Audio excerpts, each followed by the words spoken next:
এরপরে প্রশ্ন হলো, অনেক সময় আমাদের মা বাবা আমাদেরকে বদদোয়া দিয়ে ফেলেন রাগের চোটে। এরপরে যখন তারা স্বাভাবিক হন, তারা নিজেরাই অনুতপ্ত হন। প্রশ্ন হলো, রাগের মুহূর্তে তারা যে বদদোয়া করে বসেছেন, এর কারণে আমাদের কোনো ক্ষতি হবে কিনা?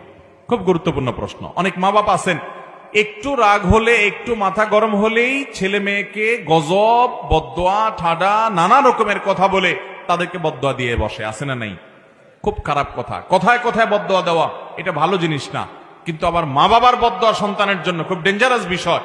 কিন্তু যদি অপাত্রে অন্যায়ভাবে বদদোয়া দেয়, সন্তান এই বদদোয়া পাওয়ার উপযুক্ত না।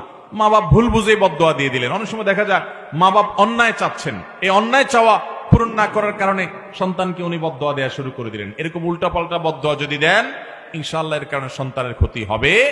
আবার যদি রাগের চোটে বদদোয়া দিয়েছেন সন্তানকে, পরক্ষণে তিনি নিজেই অনুতপ্ত হয়েছেন যে না, আমার এটা বলা ঠিক হয় নাই, ইনশাআল্লাহ এর কারণে সন্তানের ক্ষতি হবে না। কোরআনে কারীমে আল্লাহ বলেছেন, লাউ ইয়াজ্জুলুল্লাহু আন-নাসা শাররা ইসতিআজালাহুম বিল খাইর লাকুদিয়া ইলাইহিম আজালুহুম।